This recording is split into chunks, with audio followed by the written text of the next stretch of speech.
And did you get a sense that it was tougher for people who were the victims of clerical sexual abuse versus abuse in the other areas of their lives? Every single institution has particular characteristics that are both the same as others and different. And in relation to those that were abused within religious institutions, whether it was the Anglican Church or the Jehovah's Witnesses or the Jewish faith or whatever it is, there are some very interesting characteristics in relation to the victims. The first was an especially sense of loss of trust. These were people that they could trust above all else. They hold themselves out in the community as people that represent God or whatever it might be. And that loss of trust is even greater than they experience within their own families. Really? Now, I know that's hard to understand. I don't understand that. Time and time again, we had people that came forward that were abused within their own family.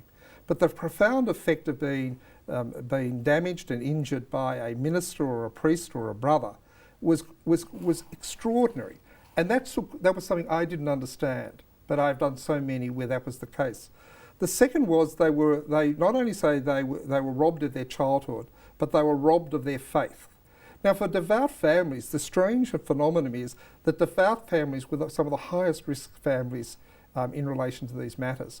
And they believed absolutely that they were robbed of something that they were entitled to have, and that was faith.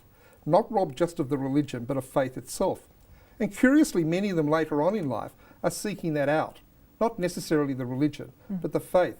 The third thing is that the very fact that people hold themselves as men and women of God meant that the perpetration by those people was even more impactful than it was by a normal school teacher or a coach.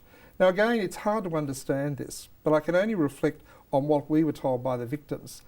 And so when you look at the abuse within institutions, it does have dimensions beyond the abuse that takes place in the family or the community. And the type of institution, whether it's a sporting club or a church, has a different impact.